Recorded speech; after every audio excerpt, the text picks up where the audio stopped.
Hello, welcome slash back to another video. This time we're taking a look at Deadpool and Wolverine, otherwise known as Deadpool 3.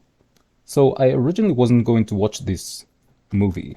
Um, I didn't have much interest at all in the film, to be honest. But I continuously heard people say that it was very good. It just wouldn't stop. So I decided to take a look at it, and to my dismay, I discovered that everyone was wrong. This movie is absolutely terrible. Which is why I titled the thumbnail the way that I did, because I know it's not going to be a very popular opinion, but I think it's important to evaluate these films for what they are. And I'm going to, if you'll indulge me, take you through my experience watching the film and why I feel the way that I do. So strap in. Welcome once again. Let's get into it.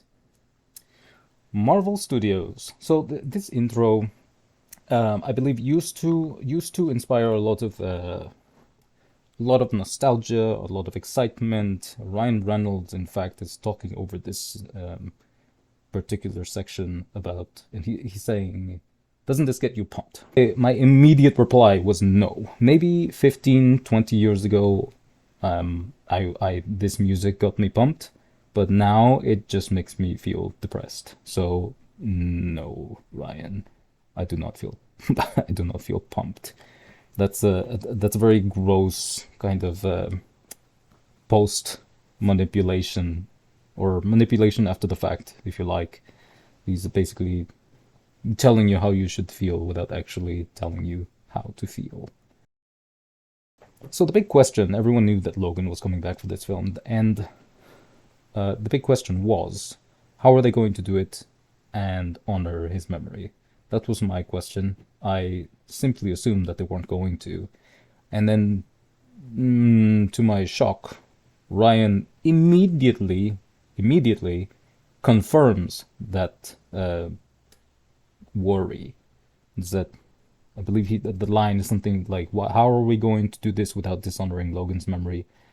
We're not." Yeah, thanks. I already knew that. Thanks for confirming that you were never even going to try. I appreciate it. But it hit on a different level, because he said, "How are we going to do this without dishonoring Logan's memory?" We're not. So we're not going to be honoring Logan's memory. They're also not going to be honoring Hugh Jackman and his career. They're also not going to be honoring the franchise, how Deadpool started as a very interesting, I wouldn't say a high quality film or a very, very good story, but it was well done, and there's a reason why it did very well. So they're not honoring that. They're not, and for me, they're not honoring the film industry. So you could say it's a quadruple entendre of meaning behind the desecration of multiple graves. There's nothing that will bring me back faster than a big bag of Marvel cash. That's a line that Deadpool is ventriloquizing, if that's a word, Wolverine to say here. Once again, this is just a confirmation of what I already knew. That I believe, I'm not entirely certain, but I believe Hugh Jackman said that he would not be returning as Wolverine. But everybody knew that he would, for the right amount of money. And he definitely did. So this is the reason why one of my first notes is that the first minute of the film sucks. It is absolutely terrible. It's nothing but meta references, audience inferences, and corporate bullshit. It's just an awful intro. It did not get me into the film whatsoever. It was just terrible. But we move on, and finally, the film, in my opinion, actually begins with this this antagonistic force that comes after Deadpool. So this is the TVA, the Time Variance Authority, which I believe were introduced in Loki. I never saw that. So this is my first introduction to this organization. So it'll be interesting to see how they establish this group, because they can't expect people to have seen Loki. They can't expect people to have seen any other film or television series which includes these people. They look ridiculous. I burst out laughing. That I did not cut this. This is in fact the whole clip from start to finish of this gentleman doing his wobble. It just cuts into this and immediately cuts away after you see this little hop forward. I don't know if he was just told to move like that, or it just looks silly. It looks absolutely silly. The way he puts the way the way he puts his little nightstick on his forearm as if it's weighted on the front, and then wobbles forward. It's unknown whether he's attacking with that nightstick or his elbow or his fist. It is so stupid.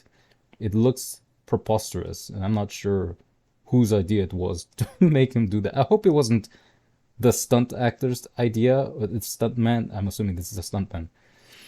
I hope it wasn't his idea, and because that would mean the director just went, "Yeah, it looks great. Let's go with that." So he obviously didn't have an eye at all. But let's move on. So these nightsticks, I was shocked by how impressive these nightsticks are, especially considering the previous wobble. So these things, as far as I knew at this point, dematerialize people or things, I suppose. Actually, that'd be interesting to know if they dematerialize objects, like if you could dematerialize a car or something. But at this point, obviously later, that turns out not to be the case. Well, I believe. I'm not exactly sure. But it seems at this point that they, like, Thanos snap people into disexistence. So they seem to have been wanting to arrest Deadpool. So I don't know why they were going to dematerialize him. But like I said, that gets revealed later. But at this point, that's what I was thinking. It seemed ridiculous to me. I'm not sure why they included that. So this is one of the first instances of many in which I asked myself, why the shitty music? So what's playing right now is I believe it's a Backstreet Boys track. Maybe it's called Bye Bye Bye? I'm not sure. It's one of their more popular ones, I think. But this was the first, like I said, of many instances in which which I encountered a song from over 20 to 25 years ago, or in age. So all of the music is extremely outdated, and it was very not sure what the word is, but it's very juxtaposed to the content of the film. It didn't, like in this instance, for example, the only way they made that song make sense is because he suddenly took a chance to dance around, which I guess is funny. I just found it extremely cringy, and my ears were beginning to bleed. So here I reached my first biggest concern of the film. One of the bigger concerns of the film is that there are 5 writers. I'm not sure how common that is. I believe the most I've ever seen before is 4. So this was worrisome that it took 5 people to do this film. From the looks of it, it seems as though all 5 of these people worked together on the film.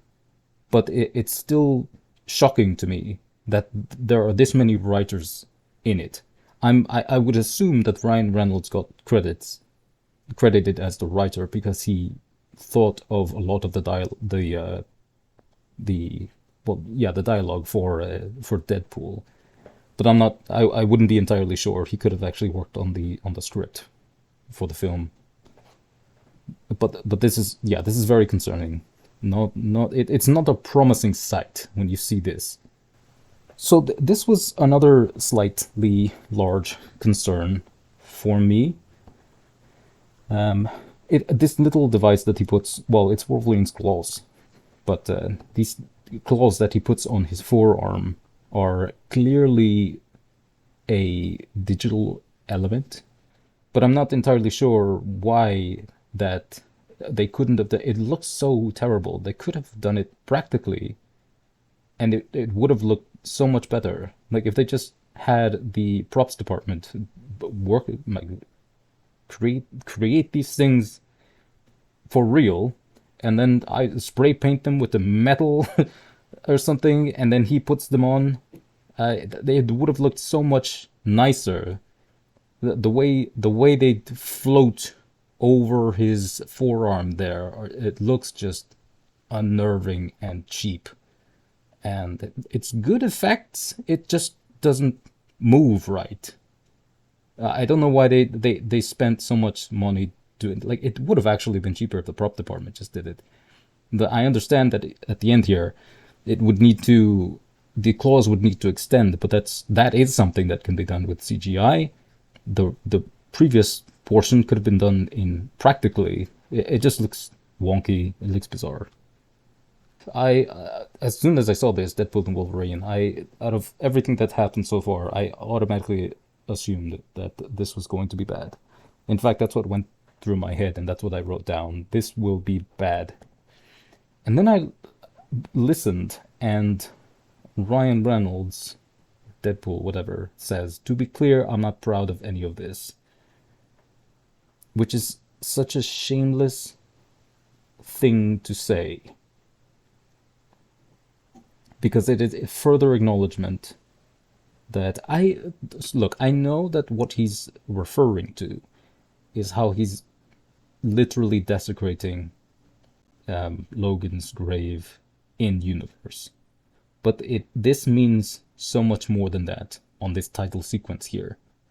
This is in reference to the film. I'm convinced this is in reference to the film. To be clear, I'm not proud of any of this. This is not going to be, clearly, this is not going to be good writing.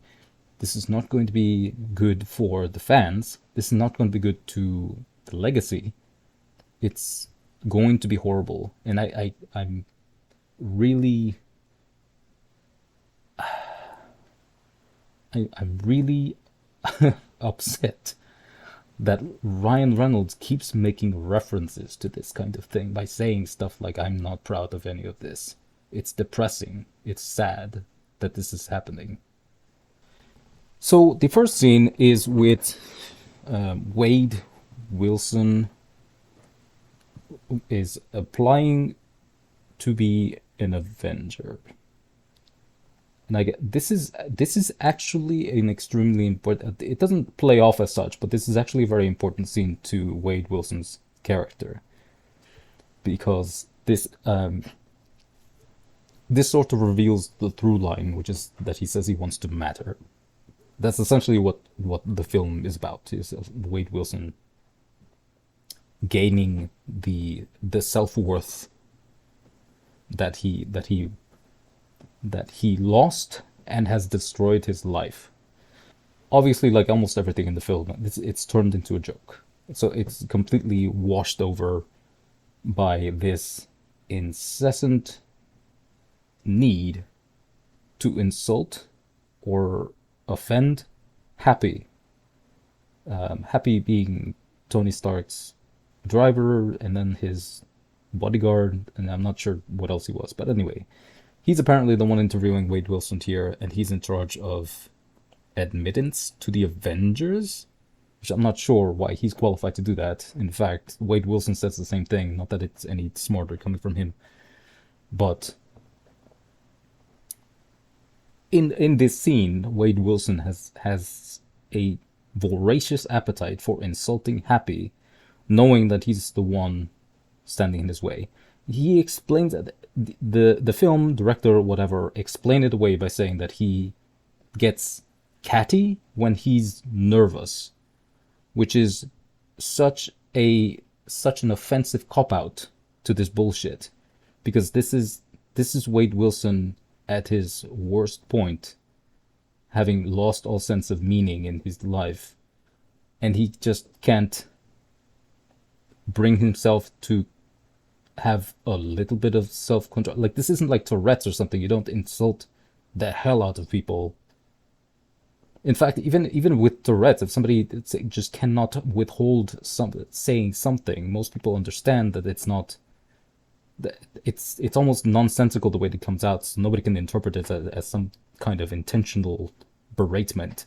But in this case, Wade Wilson goes out of his fucking way to actually try to insult and joke about how Happy is supremely unqualified to be the person to be interviewing for the Avengers. He keeps asking for where is the big guy. It's just fucking ridiculous, and they only did it for a laugh. But it undermines everything about Wade Wilson's character, despite the fact that Deadpool is it is rather catty and humorous. But I didn't find any of this funny because it was, yeah, and it was a subversion of the scene, of the character, of the meaning behind it. So anyway, I believe it fast forwards here. Like that happened quite a while back. He broke up with, or he and his ex girlfriend, fiance. I'm not sure at what point they were in the second film. But anyway, he breaks up. Wade Wilson is broken up now. She's there for some reason, and the only thing I can think of when it panned through all of these people is, I believe, the taxi driver from part one is there, Colossus, and the supernova action girl or something, whatever, is in there also as well. Kimiko or Himiko, Blind Owl. I don't know who that bald guy is. The people I do know in this scene, I absolutely loathe. I do not like anyone at this party. Which is it's extremely sad because it's one of the, in any film, what you need to do is have your main character or the characters that surround that character to be likable. It doesn't matter how good or evil they are, but they need to be likable. Joker is a very good example because he is not a good person, but he is you can sympathize with him, which makes him likable to some degree. He has I wouldn't say he's a very moral person, but he has a moral line that he will not cross, and it's extremely evident. That makes him relatable. So there are plenty of characters that are likable in Joker, despite none of them being very, very good individuals.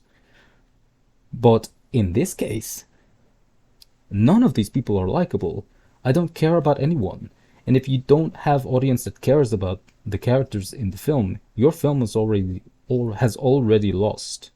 I barely care about Wade Wilson, and after the scene that just happened, I lost most of that. So it's got a lot of work to do. This is right after the moment earlier, and they are discussing the breakup for the benefit of the audience who would be unaware at this point. So they're discussing, I believe they interrupt each other, but Wade was about to ask her about if she's dating. And she ends up saying yes. So this obviously clues the audience into the fact that they're not together. But anyway, the thing to mention here is that these two actors, so Ryan Reynolds and this lady here, forgive me, I don't know what her name is, but these two have very, very good chemistry together. So good, in fact, that this scene fails as an awkward moment because these two are so comfortable with each other. And it's to be expected, considering they just did two films well, not just, but they have done two films together. They did a sex scene together, I believe multiple. So their chemistry is very good. It's very strong. This scene does not come off as awkward because these two are very, very comfortable with each other. So there's no discomfort whatsoever. So the only awkward moment is with the audience, with me at least, looking at this scene, seeing two people who are completely comfortable with each other, talking about if they're dating others and whatnot. And the whole direction of the scene is that this is supposed to be awkward for the two of them. but it isn't, not one bit, and you can tell. This part confused me a little bit as well. Um, the Time Variance Authority knocks at the door, and he goes to answer it, and they immediately kidnap him. So it was I understand this is a flashback. So the scene at the very beginning happened, or this, we start the movie at the scene at the very beginning, and then we go backwards in time to all this the interview, and then the what's it? I'm sorry, the this party here, the kidnapping, this one right now. The He meets the Time Variance Authority, he gets introduced to them, and then he goes on this journey to find Wolverine and the Greatest Grave and all that nonsense. So I understand this is going back in time here, but I he he retakes his role as Deadpool so easily and comfortably that I don't believe that it was this easy to kidnap him, even in his civilian clothes and quote unquote unexpecting it. I say quote unquote unexpecting it because when he comes outside to meet these people, he assumes they're the dancers, which I don't know why this many would be hired, or who in his fucking friend group would have the money to do this, or why they would do it at all. But he he makes a joke out of it. The movie just keeps going and going and going and going and going with this fucking thing, as if the audiences are rolling and they're just waiting for another joke. But I was just sitting there silently listening to all these jokes that fell flat. Something about anal and Disney or some shit. But it's old, it's fucking tiring. And the thing that threw me was that it was so easy to kidnap him here, and becomes an impossibility later on.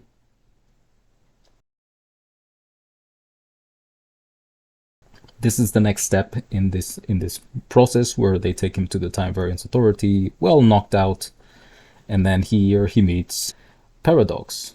I believe he's like, I suppose, akin to a district manager for the Time Variance Authority, and part of his district includes this particular universe, I suppose.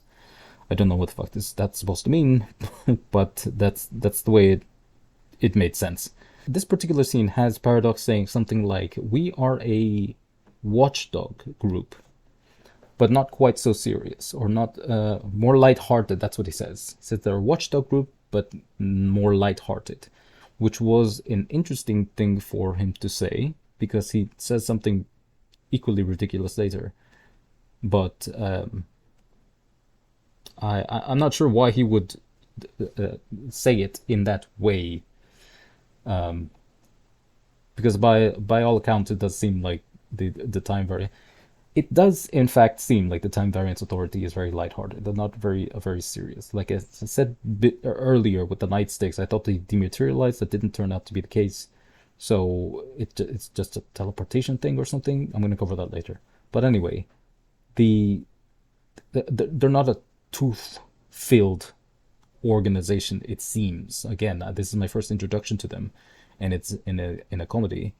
Loki might have been different, but I don't have any reference for that. So so as far as I know, they are very lighthearted, and even if they're not, they're still just a watchdog group.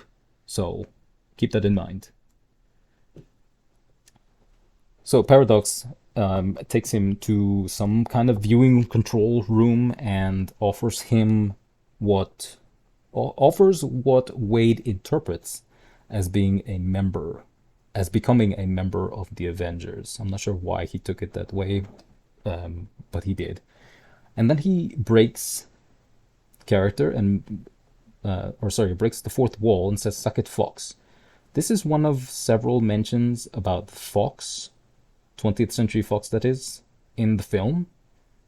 I didn't know what this was about. Later on, I'm going to come back to it, because later on, in another reference, I got fed up and looked it up, but I'll tell you what it was about then. For now, just know that Fox comes comes back again, and there's a reason why.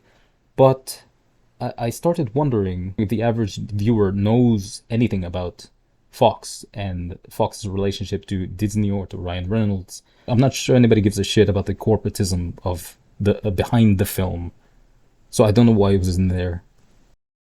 This is the first time that I laughed. I chuckled. He comes on to one of the employees down there that he's looking at, and he picks up the phone. And Wade Wilson says, "Are you calling your wife or something?" And the guy says, "I'm calling HR." And Wade just says, "Does your wife work in HR?" And I found that funny. It was very, very brief. They didn't make a big fucking deal out of it, so it was very subtle. Well, I mean, it was blatant, but more subtle than everything else in the film.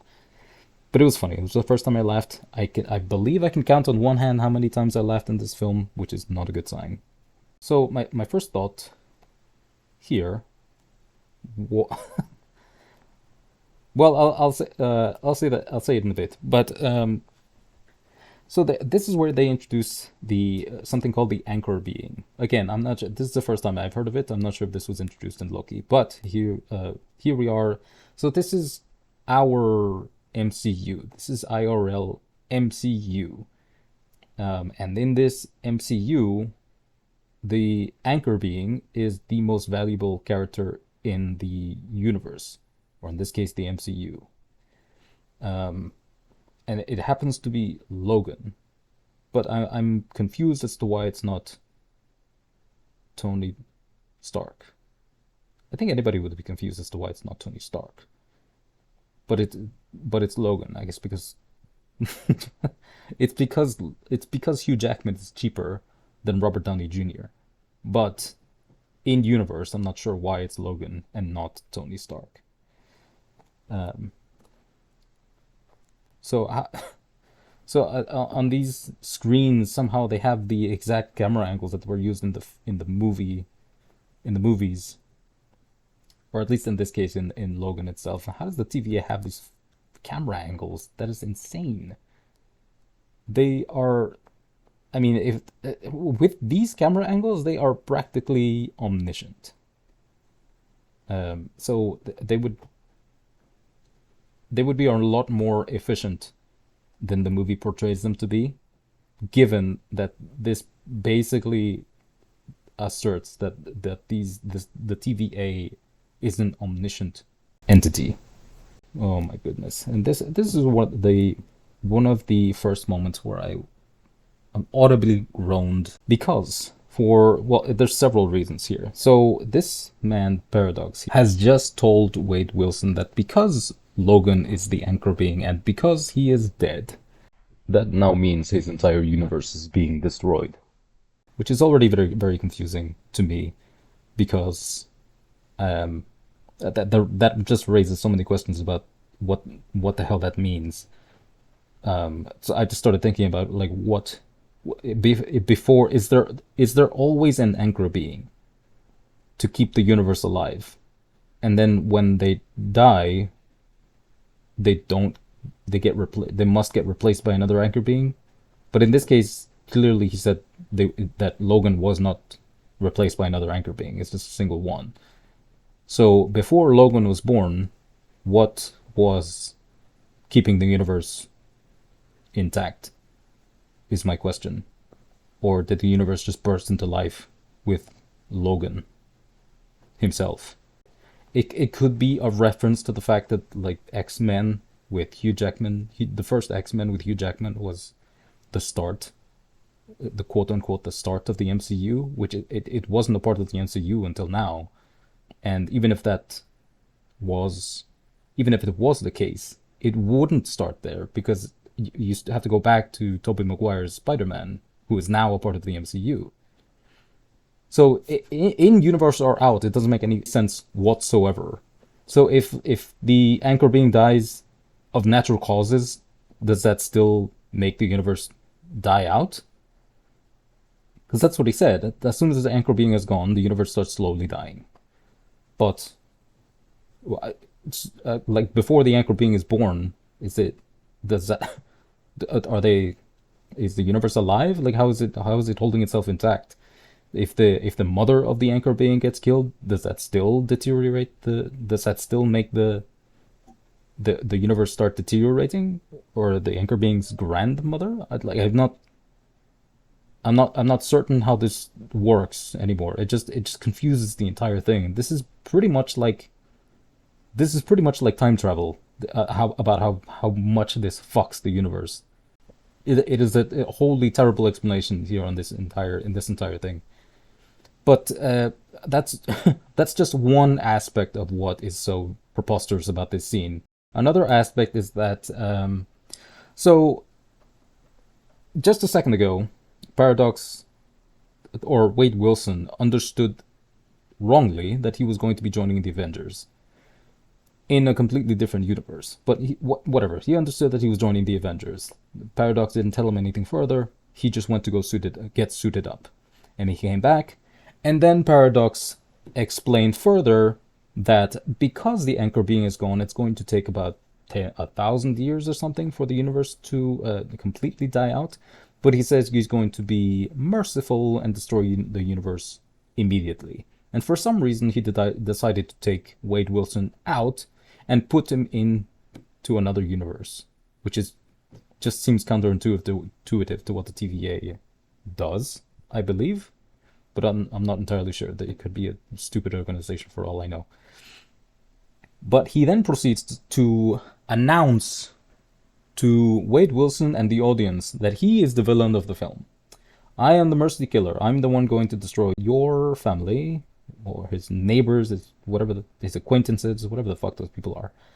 Everyone you love and your entire universe, I'm going to destroy it. Because I'm a mercy killer. Because we used to prune these universes, is the way he put it. When these universes lose their anchor beings, instead of having them slowly die out, they used to prune them. The TVA did, and the Paradox likes that, I guess.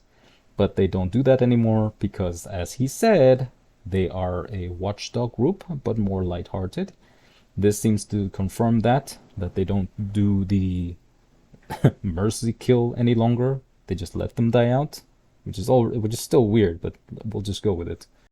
There's a nice little screen back there of the, I don't know, main line of the universe slowly depleting, the little red branches also depleting. It's a nice little graphic. I'm not sure why the fuck Wade Wilson would believe any of the shit that Paradox is telling him. He could just be having an acid trip, and I'm not sure why he decides to turn absolutely everything into a joke, except for this. Because it's true, and we just have to take it at face value, and it's for the benefit of the audience that this happens. So it's I don't know why he would believe any of this with just that little graphic there and some images of Logan. Earlier there was Wade Wilson caught a glimpse of Thor holding holding Deadpool, who was on the floor or something like that. So that's what I mean by this TVA being omniscient, because they can see the future. They can see everything. So I'm not sure why they struggle in any way whatsoever to capture, to control, to investigate absolutely anything, because they can see everything. So yet again, we are told what this ridiculous looking device is.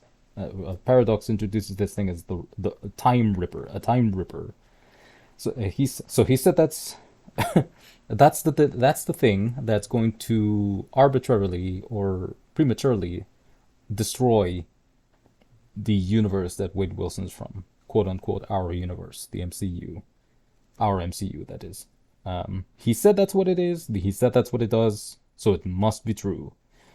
So movies used to show these things. So pretty dramatic things have just been told to Wade Wilson here. One, that his universe is dying, which is already unbelievable, and I'm not sure why Wade Wilson would believe any of that shit. I believe this is also his first introduction to the TVA, so he doesn't know them at all. And then he's told that this device, this time ripper, is going to destroy the entirety of the universe that he comes from. Movies used to show these things. They used to show the threats. They used to illustrate all these things. But here we just get this nonsense statements that we just have to take at face value from someone who we don't know and we have no reference for what skill he has, what influence he has, what powers he has. Because at this time, this is the first time I was introduced to this Paradox fella, and I'm not sure if he's a mutant or some kind of ethereal being or what kind of powers he has. I was wondering that this whole time because he seemed so comfortable having Wade Wilson right in front of him and talking down to him at times, threatening his entire universe by saying, "I'm the Mercy Killer," announcing himself as the villain. He was not threatened by Wade Wilson in the slightest, and he knows exactly who he is. So I'm not sure. So I was under the impression that Paradox must be extraordinarily powerful in some capacity. Turns out later that he's not. So it makes even less sense. But this is just really extremely frustrating that we're just told what this shit is, and most audience probably wouldn't realize what just happened. So this is what I meant when he said that they're a watchdog group, but more lighthearted. So he says he wants to be the TVA because they're no longer what they used to be, which is not watchdogs, I guess. They used to be more influential. I'm not sure how that would work with something like the TVA and what he's just described. But yeah, he said they were lighthearted and just watchdogs. I'm not sure where he got the impulse to be the TVA from this. I guess he just wants to prune universes. I guess that's his only interest. Like I mentioned earlier, Wade Wilson misinterprets the offer from Paradox. Then he's allowed to go get suited up in his full attire, his full gear, his full weaponry, and all that. Then he comes back, and Paradox tells him everything else, which is that his universe is collapsing and that it's going to be immediately destroyed by Paradox here because he's the villain of the movie. So Paradox must have known that this would be a tough sell for Wade Wilson. So why did he let him get armed before explaining that he's going to kill all of his friends? Nonsense. So this is the guy that Wade Wilson sexually harassed, I want to say, earlier. That one line that made me laugh. And now we come back to this, and for some reason, Wade Wilson, by the way, is falling back, and his ass is right on track to fall on this guy's face. He's basically going to face it on this fella. But as you can see there, Wade is opening a portal to escape and try to find a solution to all this shit that we're just supposed to take at face value. Because Paradox says so. But anyway, this guy here seems to be elated by the idea that Wade Wilson's ass is going to be falling on his face. I'm not sure where the hell this came from. I think this might be one of the issues that comes around with the 5 writers thing. 'Cause just suddenly somebody had an idea of how to make a funny, and did this. I have no idea where it came from. I was just saying to myself, what the fuck is this? We're back where the film quote unquote started. And I really want to ask everyone who watched this film, do you like this? Do you think this is funny? I genuinely want to know. I'm not trying to be patronizing here. I genuinely do want to know what about this you find funny. So if you've seen the movie, you know what's happening here. Wade Wilson has Wolverine's claws embedded into the ass of one of these TVA soldiers and the crotch of another. And they're just going back and forth. They're screaming. I'm not sure why this is funny to anyone. I'm not sure why anybody finds this funny. We wouldn't find it funny if a woman had her tits ripped off, right? This is on that same level. I guess some people would, but there's a for me there's a line between edgy and grotesque. It's the same line that you cross when you're in horror and suddenly you find yourself in torture porn. That's what this is. This is grotesque. I don't find this humorous, and I'm really curious to know why others do. So after that little encounter with TVA, Wade Wilson goes on his little journey to find the to find another Wolverine, because his solution is that he must replace the anchor being with another Wolverine. So he travels to multiple universes trying to get another one. That's But he is going in and out of these little portals here, and he manages to find his way to a bar with full of people that he teleports into. This is an axe throwing range, whatever. He teleports in, catches the axe, and then hands it right back to that gentleman there on the left. And then he walks into the bar, and literally nobody reacts to the fact that this person, this being, just manifested out of nowhere from a portal to nowhere. No one reacts. No one. It's preposterous that this is the case. I don't care if they're used to it. They would react at least. But nobody seems to register the fact that he came out of nowhere. They act as if he walked into the bar from the door. I guess it's because this is just a comedy. He needs to find a Wolverine. As far as we know, as far as he knows, as far as he cares, anyone will do. But he seems to be really picky about it. And again, this is just because it's a comedy. Because he walks into this particular arena, here, the universe, I suppose. Those are a bunch of skulls back there. And Wolverine, or the Wolverine in this universe, is pinned to a giant X. And he's clearly in pain. Deadpool takes one look at him, says this, it's not you, we're just going in a different direction, and then walks right back through the portal. Why? Why did you not... I don't understand why he's not trying to get a Wolverine.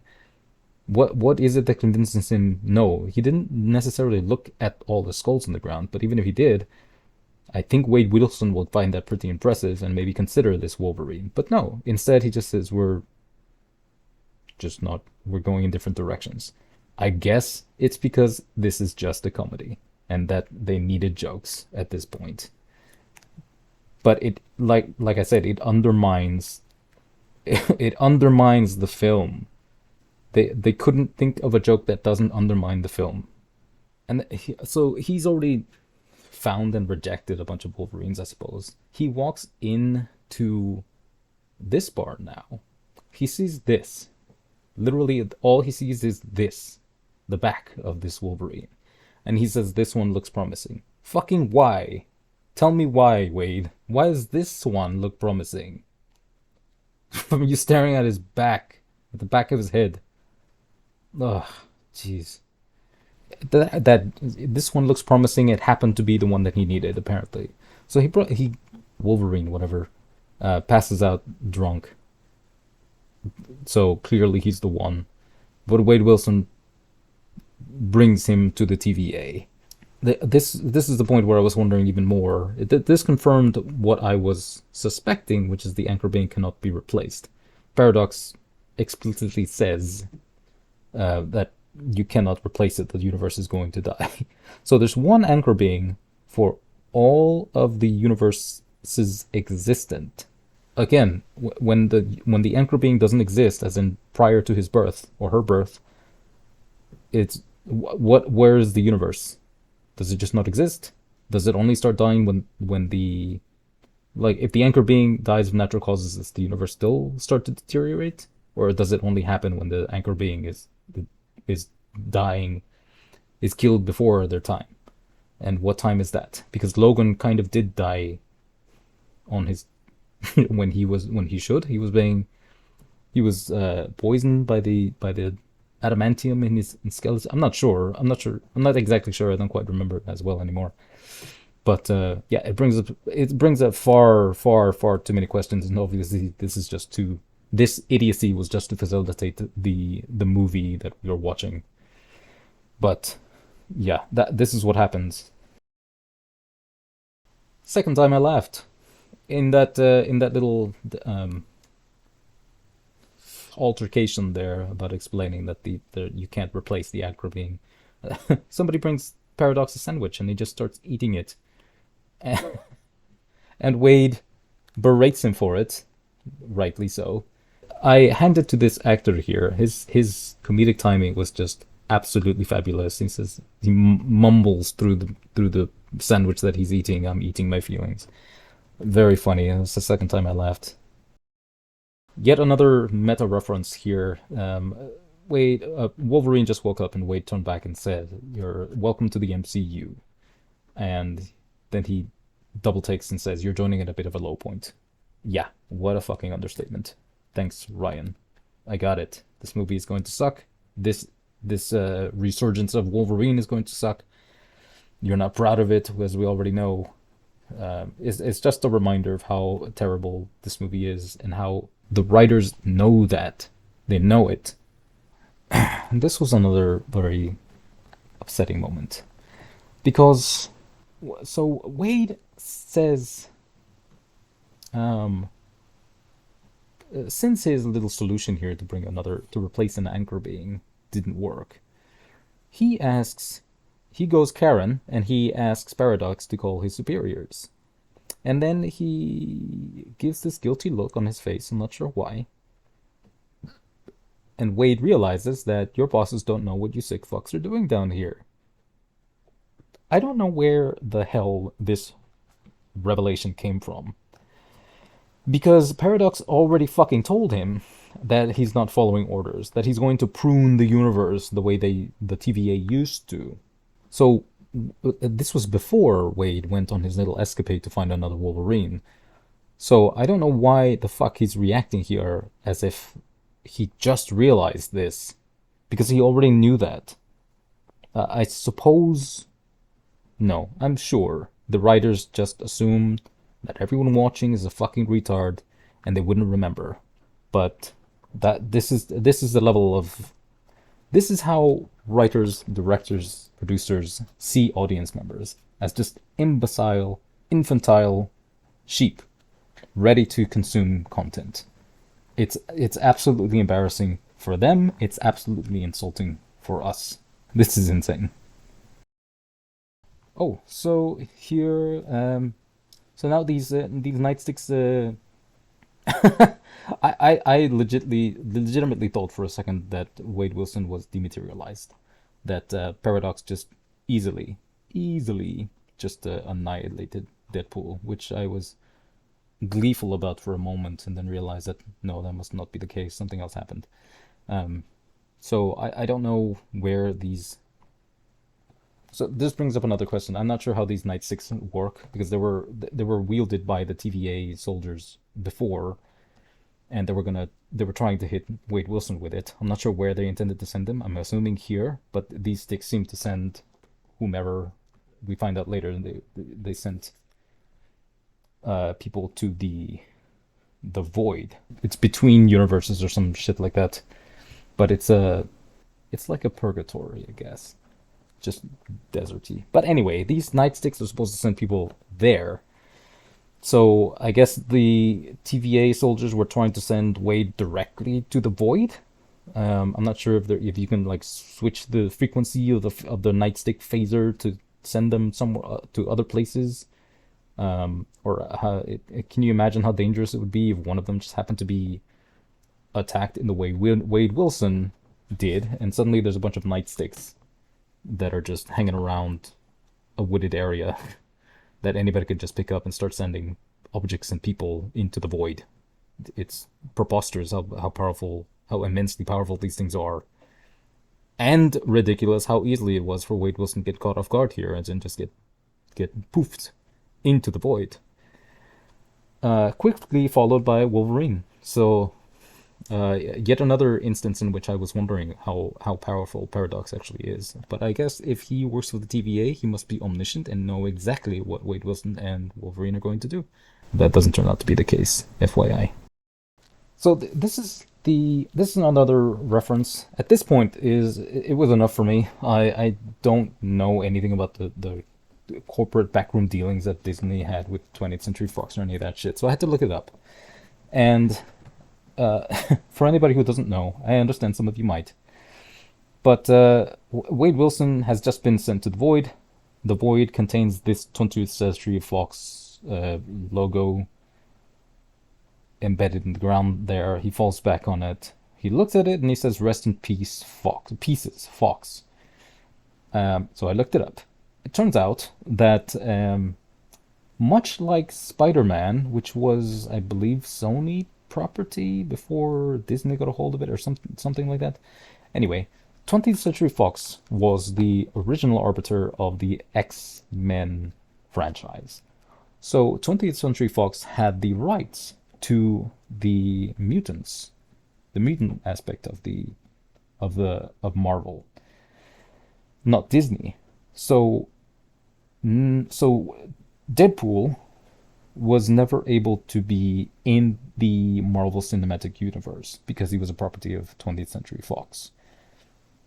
This film is the first time that that is able to happen because 20th Century Fox was bought out by Disney. So 20th Century Fox is now dead and all their properties belong to Disney, which is why this movie was able to be made and why there's so many references to the MCU.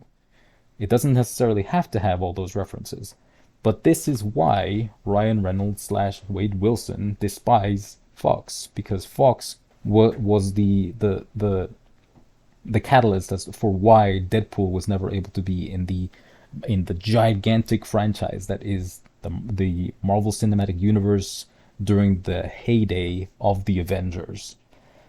Again, I'm not sure who is aware of that. I'm not sure who is concerned with that level of corporatism going on behind the scenes. It's intriguing how those events happened, but while I was watching the movie, I was unaware of them at all. So it was just it was just a waste of time, a silly reference. Yeah, I'm not sure. I'm curious to know how many people were aware while they were watching this movie of these details, because I wasn't. The, Wade Wilson didn't put these magazines here, by the way. These are magazines to his guns. I'm not sure how they ended up nicely situated here on this little piece of what debris. Because Wade Wilson literally just went through a portal, fell straight back against that sign there, and these magazines are off to his left. I'm not sure how they ended up there or why they're there. Scratch that. I do know. Because it's going to kick that piece of debris and knock the magazines up for some reason, and load them into his firearms. That's what's going to happen. I knew that's what was going to happen. I didn't know why I knew that what that was going to happen because there was no indication why they were there. And you can see clearly, well, maybe not clearly, but you can see here that little piece of debris there to his left, and the magazine, all magazines already placed there, and he was falling back in that moment against that sign, having come through the portal. Once again, this is just the producers, the writers, the director, all those filmmakers just taking the audience for granted, seeing them as gullible sheep that'll just eat this up and not consider the details behind the filmmaking here. And it's just plainly, from what you can see, an insult to audience and cinema goers. Right, so the magazines were there because he was about to have a fight, and the fight is with Wolverine, who just went through the portal as well, who was just, teleported by Paradox into the void, right with Wade. They have a fight, and Wade tells him that he can fix his world. Not his universe, because I don't think his universe is in threat of being annihilated, but he did do something that fucked up his personal world around him. And Wade Wilson tells him that we can fix his world. I'm not sure why he. I'm not sure. Well, he said that because he just needed something to get Wolverine on board.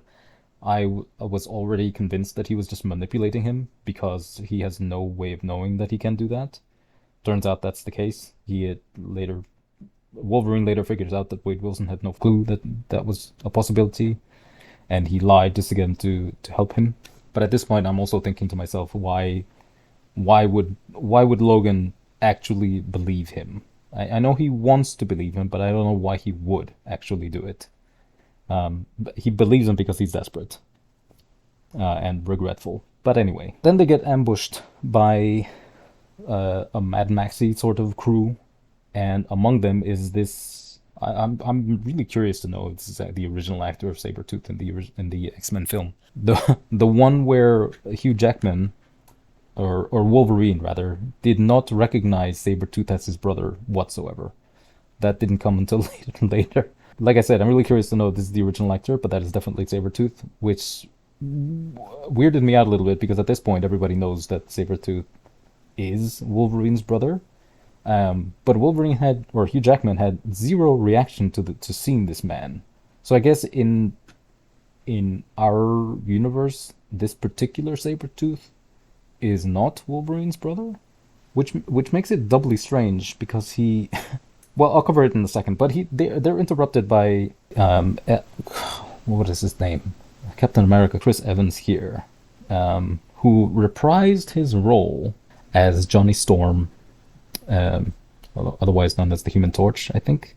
Yeah, and at this point I was just thinking money is a hell of a drug because I can't imagine how much they were paying him to.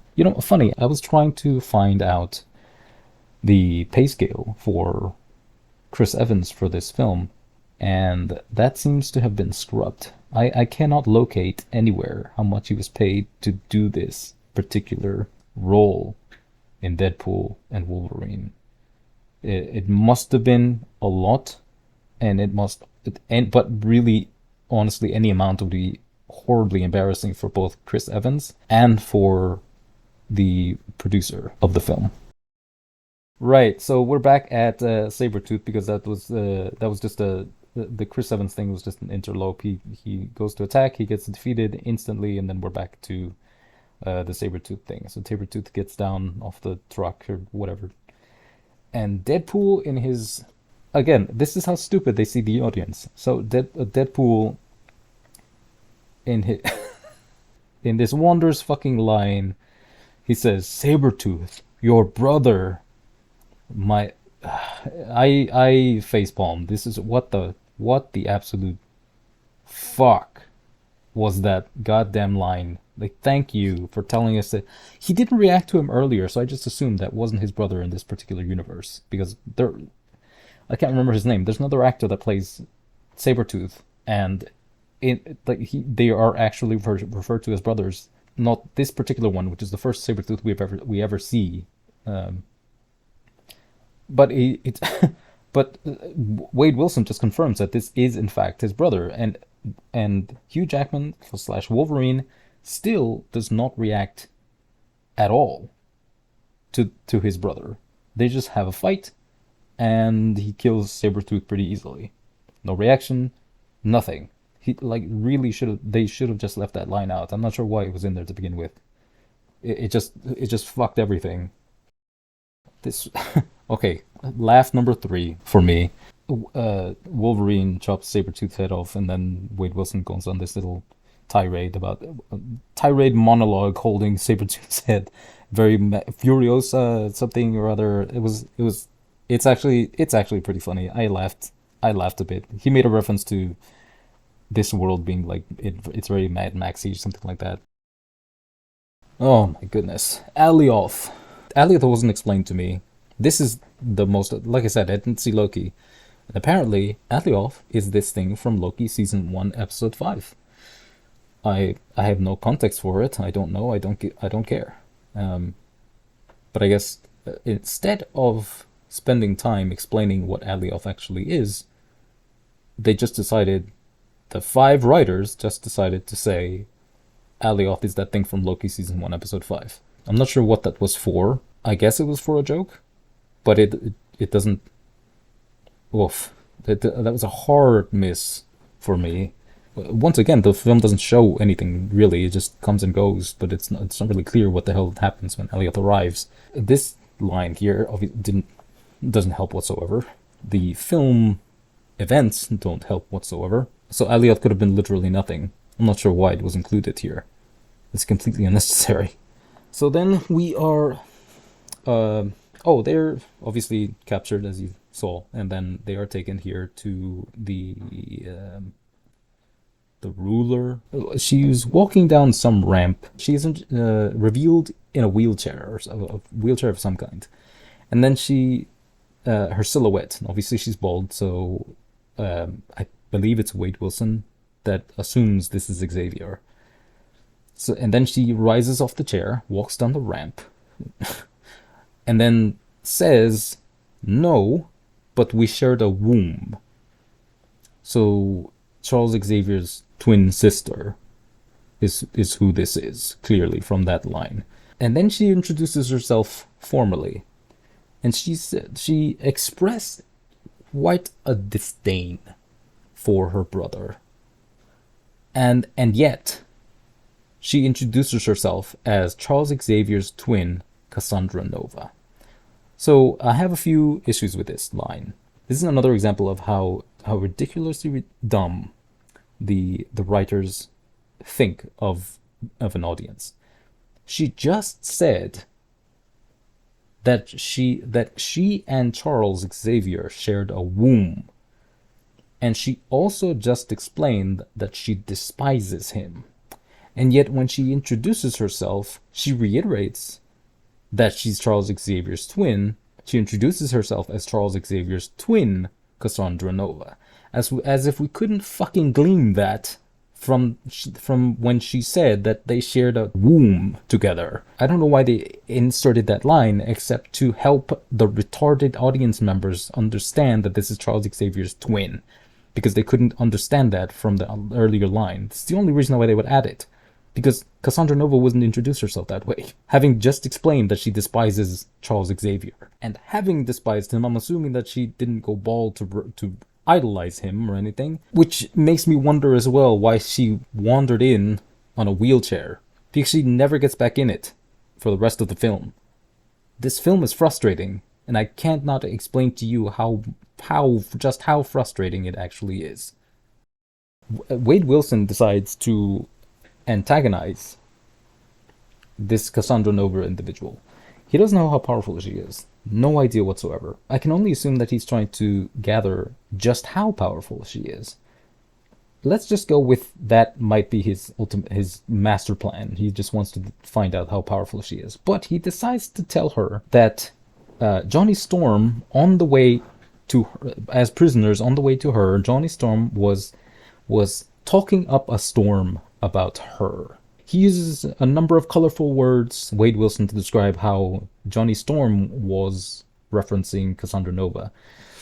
In effect, making Johnny Storm defend himself to her, because she seems to be getting upset. In the end, she does get extremely upset, and she strips Johnny Storm of his skin, and he falls to the ground in a meaty heap. And Wolverine responds by saying, "You stupid piece of shit, you just got him fucking killed." Yes, accurate. Wade Wilson just did that, which re-illustrates how much of an awful fucking person Wade Wilson actually is. Because I don't know where the hell that actually came from. That wasn't in the movie. Johnny Storm had not said any of that. Now, for those of you who know, there is a reveal at the very end of the film. I understand that. But at this point, that's not in the film. That's not what happened. So Wade Wilson just lied, quote unquote, lied to Cassandra Nova here about what Johnny Storm said about her to get her angry enough, I guess, to see what her powers are, how powerful she is. And she immediately, brutally, gruesomely kills Johnny Storm. And it is Wade Wilson's fault. Wolverine is right. And there he is. That's the meaty heap that is left of Johnny Storm. And then, once again, we get another reference to the corporatist bullshit that is this movie, with Ryan Reynolds saying, "Do you know what he was doing to the budget?" this is precisely what made me curious to see how much money Chris Evans was receiving for this particular role. And like I said, I couldn't find out what that was, but any amount would be incredibly embarrassing. Cassandra Nova, then, we get to learn a little bit about her. So apparently she was sent to the void before she could walk. She says it there. So the TVA sent her there before she could walk. I'm assuming because they are omniscient and they knew how powerful she was, and they could see the future and they could see what she could do. So they sent her there. She starts talking about how she despises that she was exiled to this world, and yet she likes it here because she can wield her power freely without without limitations, which is so fucking bizarre because she basically has Charles Xavier's power in that she can read minds. She just has to touch the person instead, I guess. But she has that ability, so she can see all the universes that these people come from. So she must know, even in the universe that we are aware of, hundreds of people use their powers freely, and in many many more ways than she does. So I don't know where this sentiment comes from that this is the only place that she can use her powers freely, because lots of people do. I can wield my power here without shame, she says. She's read minds. I'm not sure where this comes from. It's just a ridiculous writing cop out that she has this sentiment, because they had to explain why someone this extraordinarily powerful is arbitrarily stuck here in the void. So they explained it away with this bullshit, even though the fact remains that she can read minds and understands that there's multiple universes where multiple beings use their power freely. That she would be completely welcome in Thanos' army, for example. Like it wouldn't be an issue for her, that wielding her power without shame kind of thing. So earlier, when the party was going on and the awkward moment between Wade Wilson and his ex happened, I said that I didn't like any of the characters, which wasn't true, not entirely.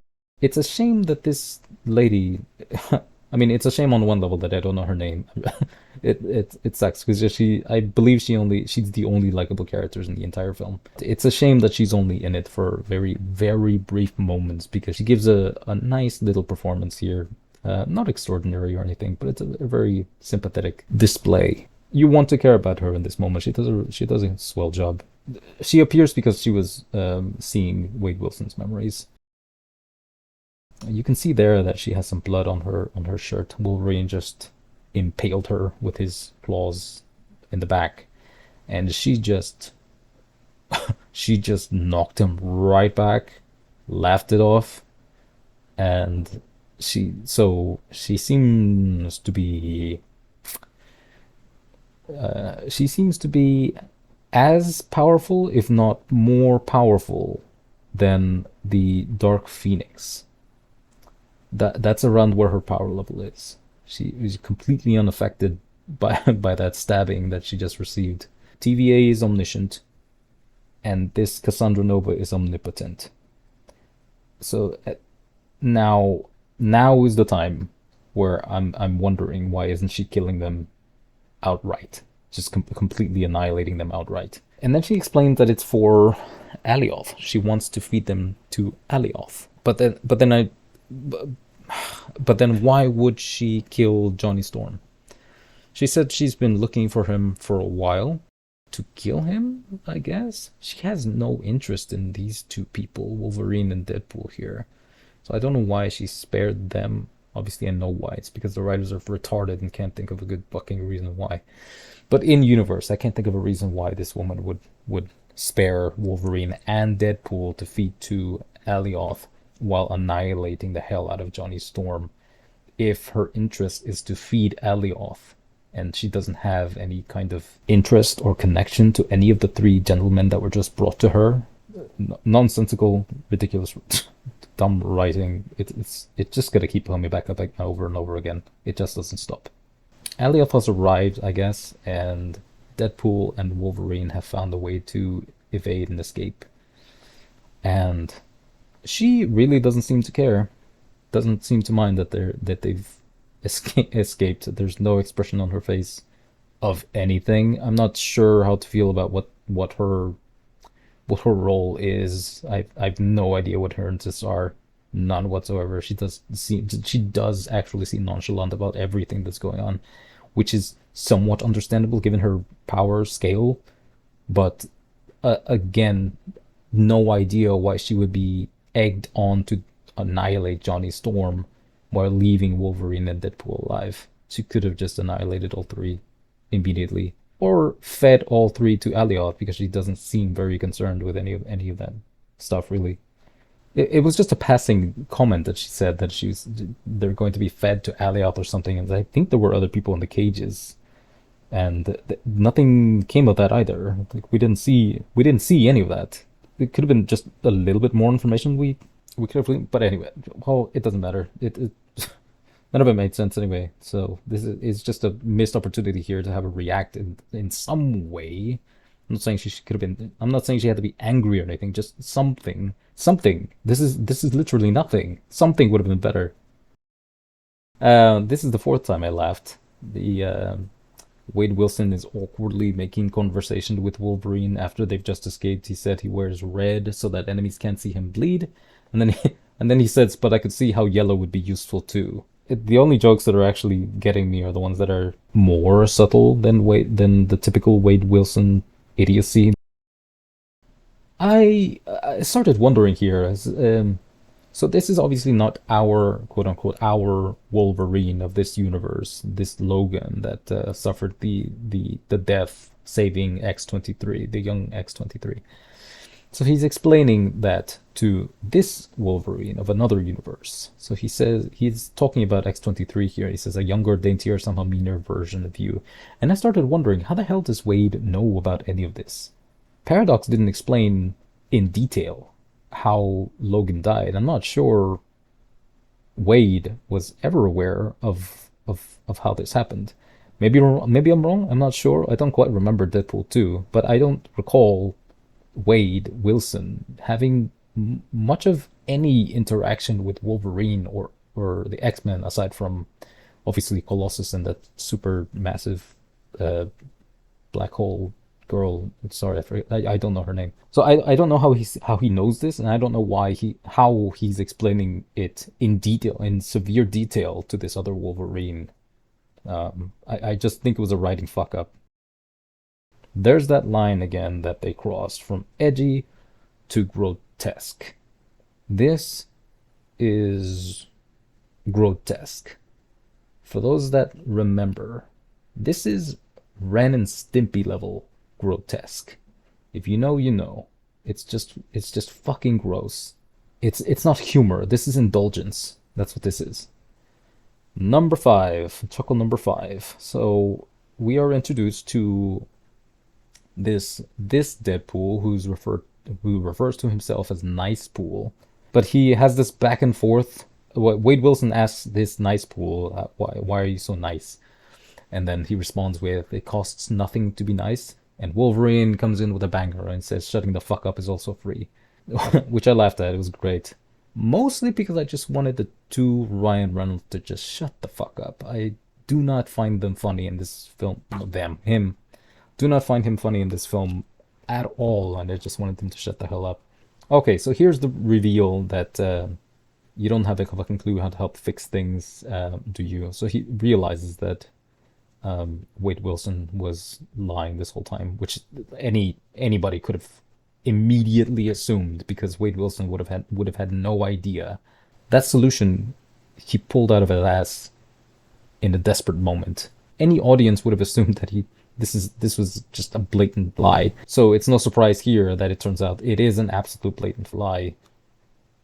And Wolverine is understandably very, very angry about it.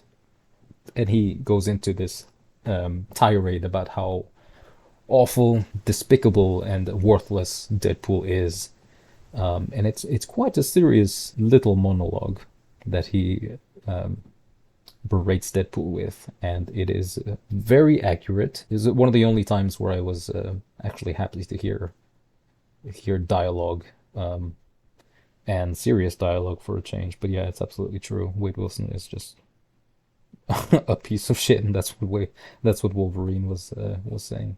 But that's the start of actually one of the only good scenes in the film, and it started with Hugh Jackman and that little monologue there. There's a little moment of comedic relief where um, Wolverine threatens him by saying, just say one more word, and then after a pause, Wade Wilson says gubernatorial, which just gave me a little chuckle. It was good timing. Like I said, it was appropriate for the seriousness that Hugh Jackman was saying.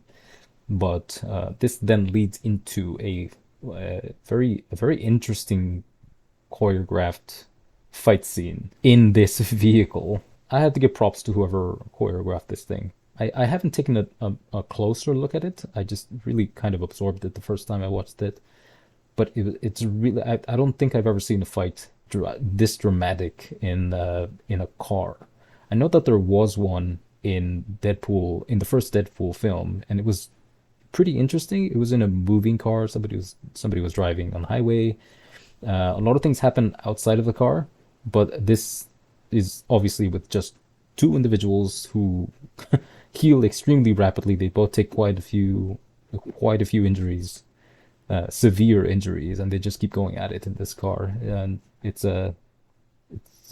was actually very interesting to watch, not just because it was action, but because the technical aspects behind this and the choreography and all that, the shot, the how they had to the things they had to do to get shots within a vehicle is a very interesting scene to watch.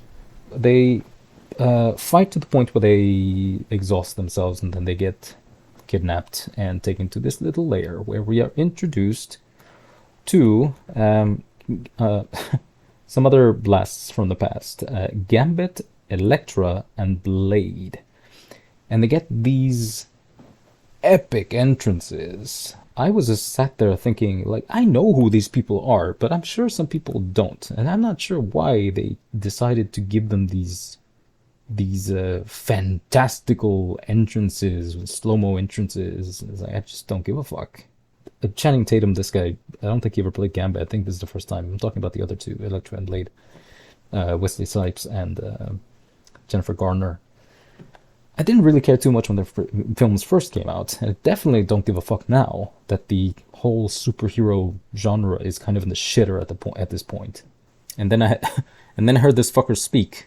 So he goes from like French to like I don't know, something like Bronx sort of dialect, and he throws in some Ebonics, and I just thought, wow, Foxcatcher really was Tatum's only good role, wasn't it? And that's because he didn't really speak much in that film. By the way, if you haven't seen Foxcatcher, it's a really good film about. I don't really care about wrestling, not like not the fake wrestling. I'm talking about real wrestling. It's a true story about a real wrestler Channing Tatum plays, and it has the guy that played Hulk. I forgot his name. Mark Ruffalo. That's it. Mark Ruffalo plays his brother, and Steve Carell plays his handler in a very, very serious role. Very, very good film. So if you haven't heard of it, I recommend it. You should watch it. It's much better than this piece of shit. Anyway, X-23's introduction here. She's the one that actually found Wade Wilson and Wolverine passed out and decided to bring them here. But I was wondering, this is actually the X-23 from our world, and I don't know how she ended up here in the void. I don't know it, like, if it was. I'm sure it had to have been the TVA that sent her here, but why? I don't think that's never explained in the film. My gosh, I'm going to get to what Wesley Snipes says in a second. And it just seems to be arbitrary because I'm not sure why they decided to send X-23 here. It seems like it's a prison, some kind of punishment. But what did she do? I don't understand. It had to have been like not just like an earthly crime, like stealing or killing or some shit. Her powers aren't something that would have drawn their attention really, but yet she's here. I don't understand.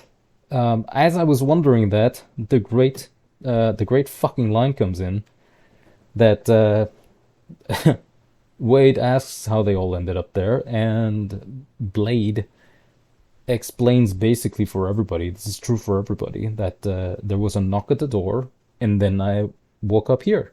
Yeah, they it was just fucking arbitrary that they sent these people here for no fucking reason whatsoever, except to have the audience see these nostalgic figures, whom nobody really cares about anymore. This is just another example of lazy writing and an insult to audiences. Like I can't fathom what would make someone write in this way, except the level of rot in the industry where everything just has to be knocked out so quickly. It's on a time scale that to the point where quality and respect is just non-existent. It just doesn't exist. I believe there was some reference to the TVA having taken it's somebody mentioned like took you out of your universe. So the TVA took them out of the universe instead of killing off their universe. Each of these people, they were removed from their respective universes before their universe was pruned by the TVA. But why? Why would they do that? That's what I don't understand. But that they didn't. They would have had no idea that the universe was ending, but they were taken out beforehand. They got onto the topic of Johnny Storm. Apparently, they were all friends or something, and they regarded him highly. Apparently, these three here. Wade basically just revealed to them that he is the cause of Johnny Storm's death. And he explains this as he says that they escaped from Cassandra Nova. And this prompts Elektra here to immediately consider that teaming up with them. Like, again, this is just another example of how people wander around this film believing absolutely everything that is fucking said. Like, I don't know why she would believe him that he escaped from Cassandra, because from what it seems like, she's impossible to escape. From what we've seen, it's impossible to escape her. Wade Wilson and Logan are alive because Cassandra willed it that way, obviously, because had she wanted to, she could have annihilated them instantly, but she didn't. But Elektra doesn't know that. She doesn't. She has no reason to believe that, considering what she is under the belief of, which is that Cassandra Nova cannot be escaped from. But despite that, and despite the fact that she now knows, all three of these people know, that Wade Wilson is the reason their friend Johnny Storm is dead, she decides to just team up with them. She said, she says, if these two made it out alive, maybe together we can, I don't know what, defeat her? Yeah, brilliant fucking writing here. I can't imagine that Jennifer Garner was very happy about the script in that case, but I guess I haven't seen her in a lot of films lately, so I wonder if it was just the paycheck that got her to say that. But it's just stupidity on another level. So Hugh Jackman is really quite great at his craft, but even that can't save this disaster that is this movie or the writing. At this point, he's finally explaining in some detail why his world has been turned upside down. So he explains that in this monologue here, he's speaking to X-23, and he explains that he went and got shit-faced, I guess, and then when the Xavier and his school needed him, he wasn't there, and they all died, or something. And at this point, I was wondering, so why does literally everyone hate him? This is an issue with the writing. This is what I'm saying, because this is explained. It's explained later, but at this point, it's not it's not absolutely clear why literally everyone hates Wolverine. But that's what has been explained. But in the story he told here, he lets down the mutants at the Xavier school, and that's why literally everyone hates him.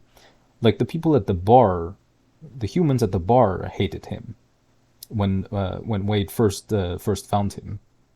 So, and that's all I was thinking about at this point. Like, why does that transgression make literally everyone hate him? Because he let the Xavier school down, everyone hates him. Everyone. There could have been a better way to reveal all of this. Like, he could have gone in detail, because he literally said to X-23 when she said you don't have to talk about it, he literally said, I need to talk about it. So they could have just went through it in detail and explained it in full. And then it would have made absolute sense why actually everyone does hate him. But they didn't do that. They only had Wolverine half explain it, and then just leave it at that, and it just makes no sense. Good line from X-23 here. Wolverine, after finishing this whole thing, Wolverine says, "You've got the wrong guy," and X-23 says, "You were always the wrong guy." Good line there. It's a nice little button end to the vulnerable monologue here that Hugh Jackman just did. Good scene overall. I think the only good scenes, which I think there are 3, all involve Hugh Jackman, which is a testament to that man's talent. And again, I'm wondering, why the fuck is X-23 here? So this confirmed to me what was already on my mind about Cassandra Nova. So he's talking to Pyro, who's one of Cassandra Nova's minions, in the void. I'm not sure how they're communicating. Just picks up the phone and just talks to this chuckle fuck in the void. I don't know where this plan came from or whatever. Anyway, so he says, thank God she's never chosen to leave the void. So she can leave the void. But she doesn't want to. And she doesn't want to because she can use her powers there without shame. But that's not true. So she can't... Oh boy, this writing. Anyway, whatever. Let's just move on. Oh dear. So this ragtag group that Wade found himself being among gets all pumped up to go after Cassandra Nova, and their wonderful, wonderful plan. They're just gonna drive through the front gate. That was their whole plan. I think Blade just shot a rocket at the gate, and I guess that he knew that was enough to blow it up. They're just gonna drive in. Yeah, wonderful plan. And then nobody shoots while they make their little grand entrance. I think we're all familiar with this kind of ridiculous writing subversion kind of thing here. Is that Cassandra Nova gave no indication whatsoever that she wanted them alive. I don't think she's spoken yet in this particular scene. So they rocketed the front gate. That fire there, you can see, is the result, and they burst through the front door. And then nobody fires a single round. They haven't been instructed by Cassandra Nova not to do so, but nobody fires. Everybody's ready. Nobody's shooting for plot convenience. That's the reason. That's why this is happening, but it doesn't make it any less stupid. They have a whole big fight. It's not very interesting, but Logan and Wade Wilson work their way up to where Cassandra Nova is, and then she starts. She pushes Wade Wilson away instead of killing him, obviously, and then she sticks her hands into Logan's head to read his mind, and they go into this little private world. And then he proceeds to explain the rest of the story, which is that he went on, after failing the Xavier school, he got angry with the humans because they're the ones that attacked and killed the mutants there. And then he went on an absolute raging killing spree, kind of like in the video game. and turned the entire world not only against him but against mutants at large. And I guess that made everything a whole hell of a lot worse. So this is why mutants hate him and humans hate him. It's finally explained, but a little bit too late. Once again, this isn't a particularly good scene, but this is another example as to why why the only good scenes in the film are the ones with Hugh Jackman, because the only good thing about this film is this regret that Logan feels about having ruined his life and that of mutants and probably the world at large that he's from.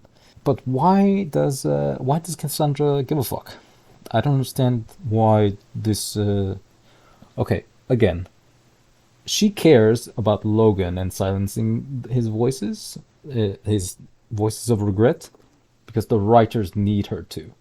But in universe, I don't see why the hell she would give a damn about how he feels. I don't know why she suddenly took an interest, because she's reading, instead of killing him, she's reading his mind, she's finding out all of this regret. She decides to offer him a way to take that all away, all that pain away. Like I said, I know why this is happening. There's no reason for it, but I know why it's happening. And it's because the writers couldn't think of a better way to keep Logan and Wade alive when going up against Cassandra Nova, because she's omnipotent. And we're right back to stupid shit. Because this is why she cares. The only reason she cares is that so she can be distracted, specifically by reading Logan's mind. Because Logan turns to her in this mind trap universe world. She says, "I got you," in a comforting way, and he says, "I got you," in a menacing way.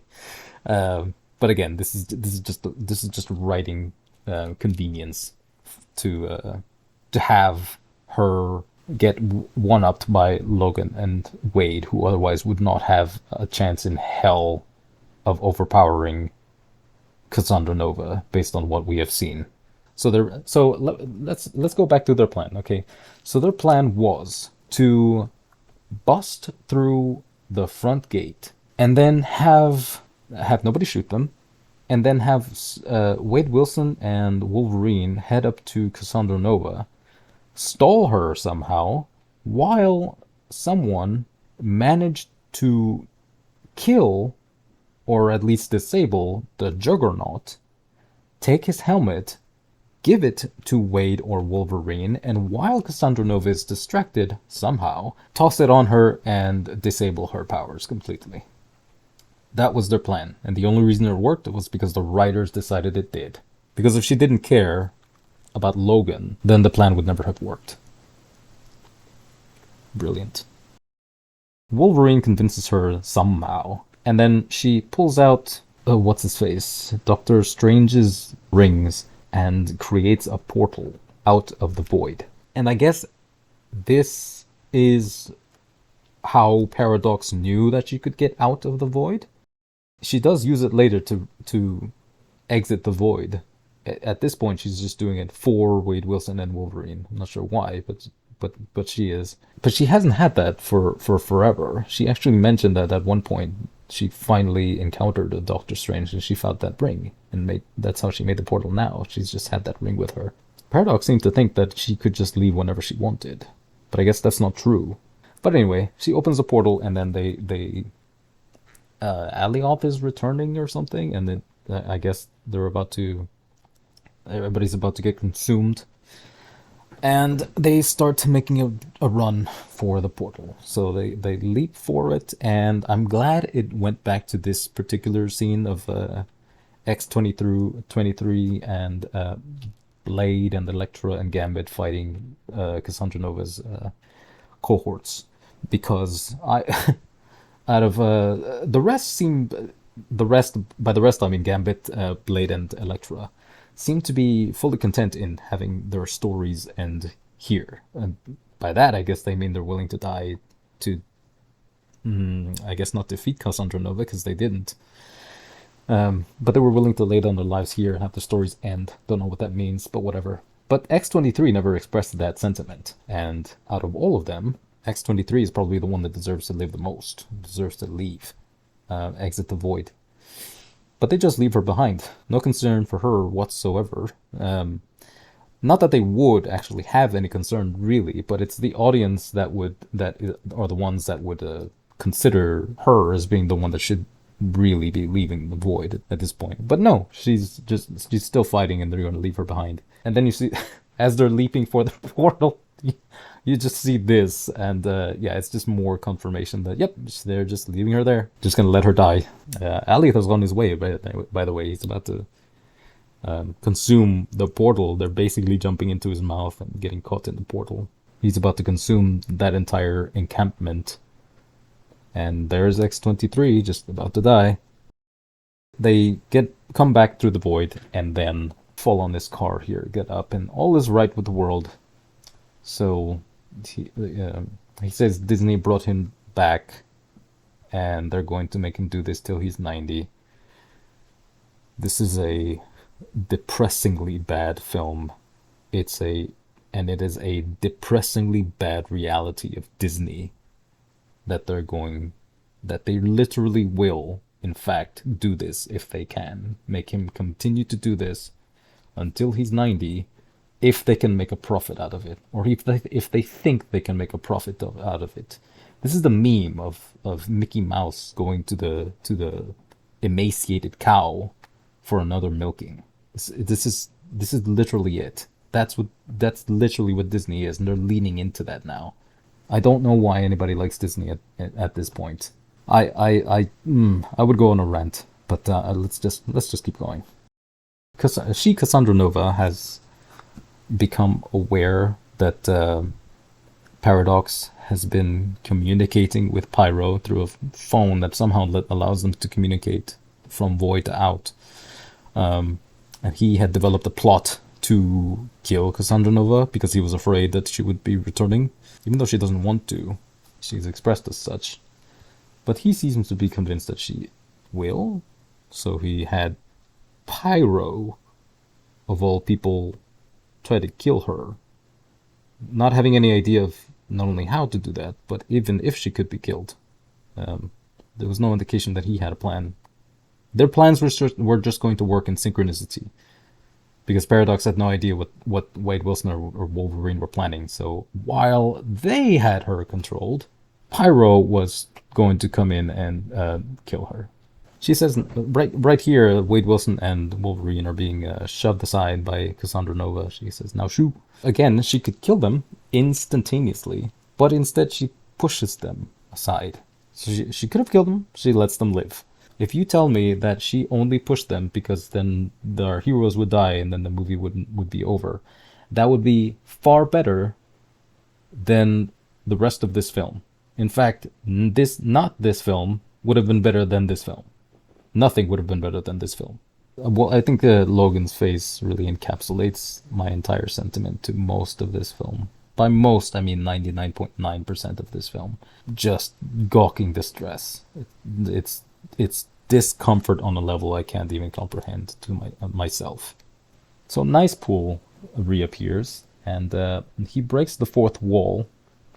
And Wade Wilson turns to him and says, "Bitch, you think that's what I do?" Yes, Ryan. That is all you fucking do. There's no value to this film whatsoever. The fabled Deadpools from all the universes show up here, and Wade Wilson decides to address them directly and says, can we stop this multiverse? Can we stop with the whole multiverse thing? Which is fucking rich coming from Disney. Any franchise within Disney is fucking rich. Anybody says that whatsoever. But he goes on to say, can we stop this whole multiverse thing? It's been miss after miss after miss after miss, and I couldn't agree more. And pointing it out doesn't make it any less pathetic and awful. So this brings up another question, which is this cowboy Deadpool here says the boss lady don't want no disruptions because she's going to She just took Paradox to his little Time Ripper device, and she's going to use it to destroy every single universe or something. Wade Wilson obviously wants to stop that because his whole goal in this film is to save his universe. Blah blah blah. Which brings up the question: why are they working for her? I don't see a reason why they would have any interest in working for Cassandra Nova. If they're anything at all whatsoever like Wade Wilson, they probably wouldn't. This is strictly just part of the arbitrary and ridiculously dumb writing. He tries to dissuade the Deadpools, but he fails, and they start shooting at him, and he grabs Nice Pool and uses him as a shield. This is a this is a disgusting and glaring reminder of what a shit being Deadpool, this Deadpool, really is. And this is just another reminder as to why I don't like him. I'm not sure. I'm not sure if anybody still does at this point. Yeah, this Nice Pool here, his head gets blown off, and for some reason this Nice Pool doesn't have any regenerative ability, so he literally does get him killed. Wade Wilson didn't really operate with the knowledge that this Nice Pool had regenerative capabilities, because it's revealed immediately that the reason he did that was to adopt that dog and to take this Nice Pool's golden desert eagles from him. Once again, displaying what an absolute disgusting being that Deadpool is. There are the golden desert eagles that he just took from Nice Pool, and he squares up with Wolverine against all the Deadpools. And at this point, I'm thinking to myself, what bullshit Deus Ex Machina is going to get them out of this mess? Because it is going to happen, and it will not be good. So they get into the fight, and I immediately started thinking, like, I'm not sure how Logan knows who's who. Um, Obviously, there was the cowboy Pool earlier, and there's one that's dressed like a samurai, and then there's Lady Deadpool. There's a couple that are unique, but for the most part, obviously for production ease as well, most of them just look like the same. They look like Wade Wilson. So I don't know how Logan would have been able to tell the difference between Wade Wilson and the rest of these Deadpool. Maybe by smell? I don't know. So next piece of arbitrary writing. All of these Deadpools have been quote unquote defeated by Wolverine and Wade. They were all laying down dead and then get up all at once. So they have they have concurrent universal synchronous regeneration or something, except for Nice Pool. He's the only one that has to die.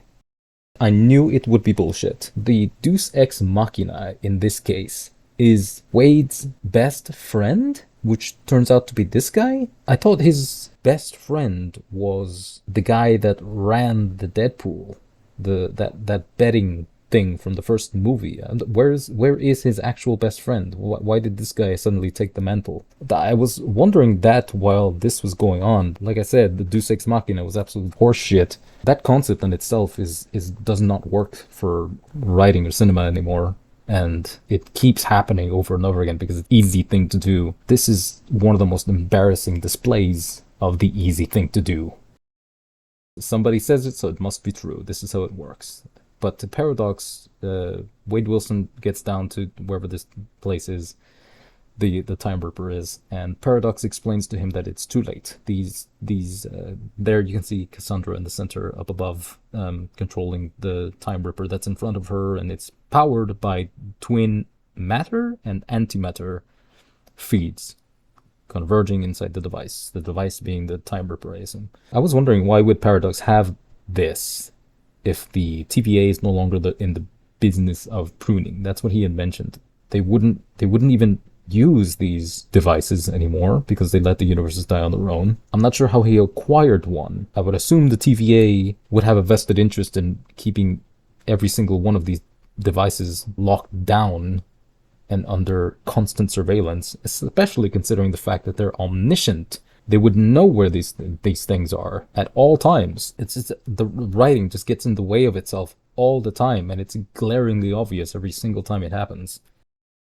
Paradox further explains that the only way to destroy this thing is to make a human connection between the antimatter and matter device things. He explained that it's going to annihilate whomever makes this connection. So it's going to kill whoever touches both the matter and antimatter pipes. And he says, trust the laws of physics. If you don't trust me, it's going like I don't I don't trust the laws of physics in this universe. I don't trust anything in this mutant MCU at all. I guess that just must be how it works. That's what he said, that's what it must be. So Wade goes in to try and do just that, and he's okay with being annihilated because it saves his friends.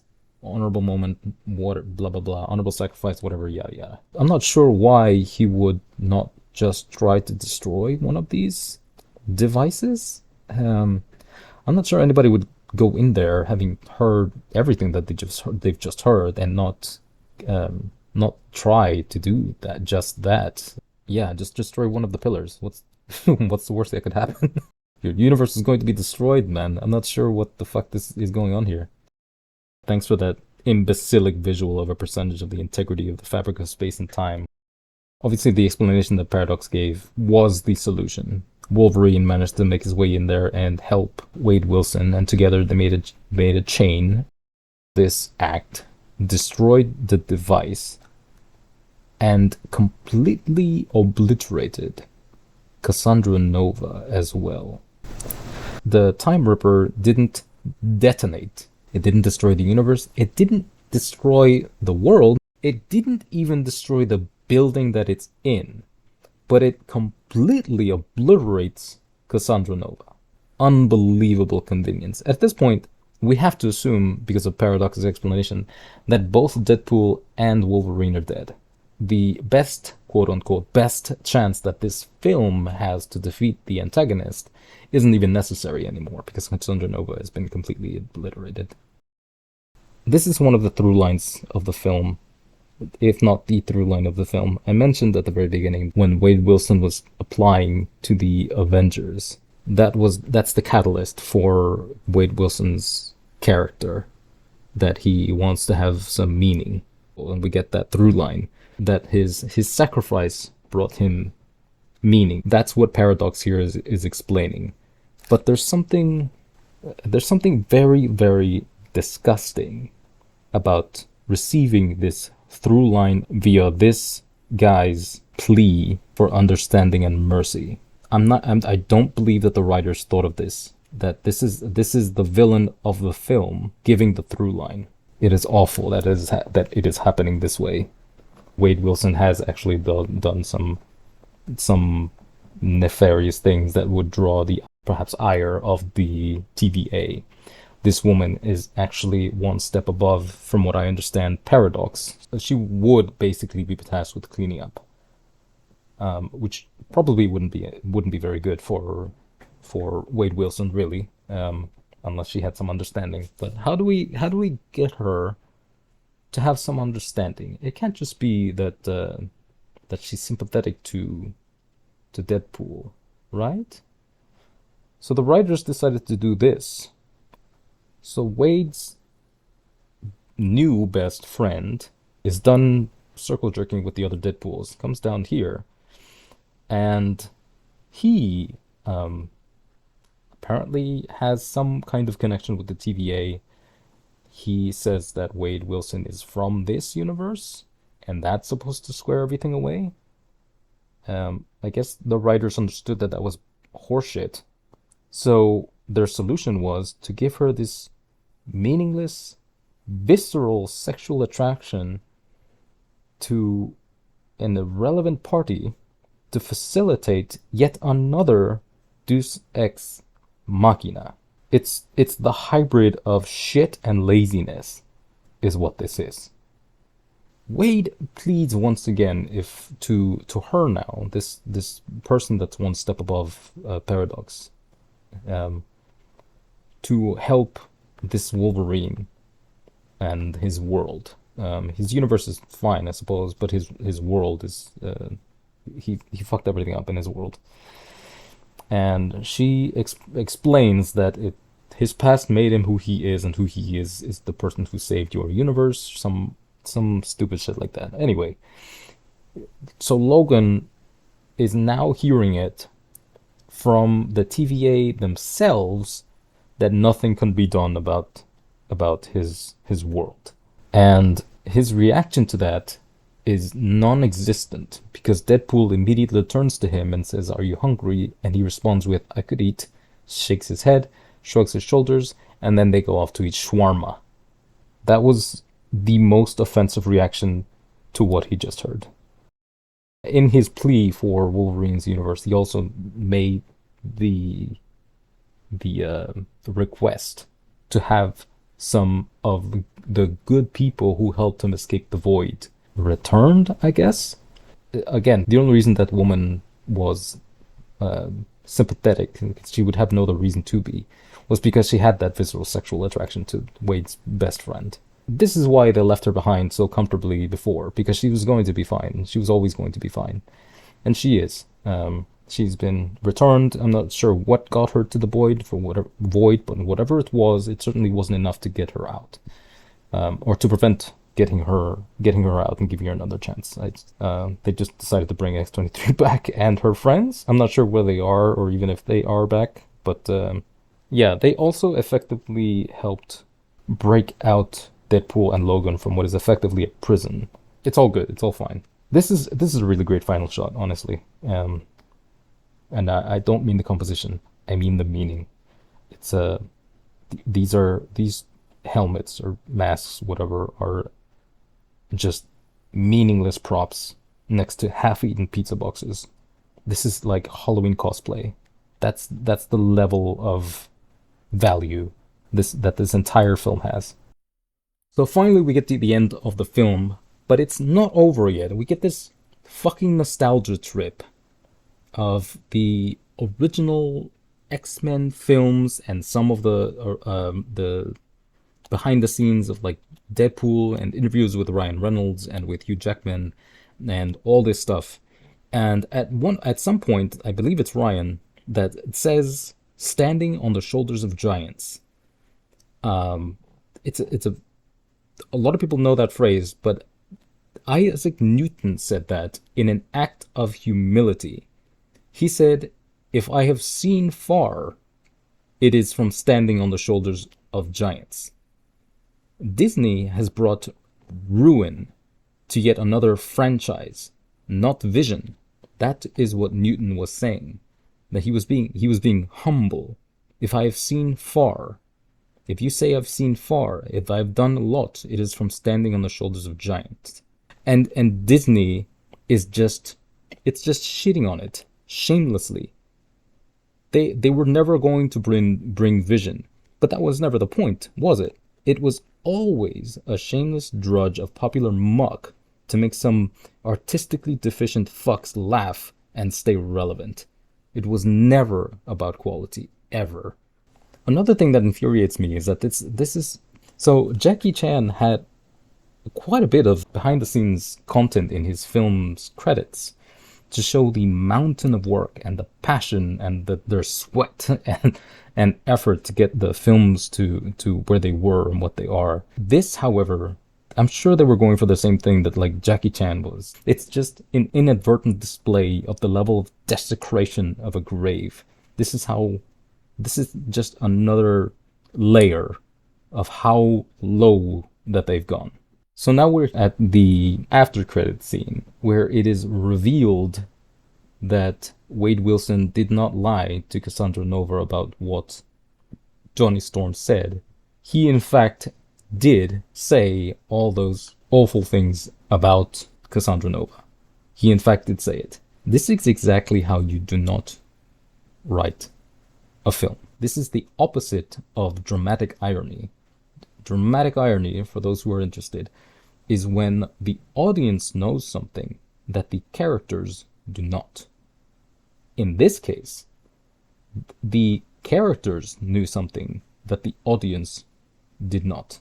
It's exactly the opposite and not how you tell stories. Because this was not in the film. This was completely cut out of the film and introduced here at the end of it.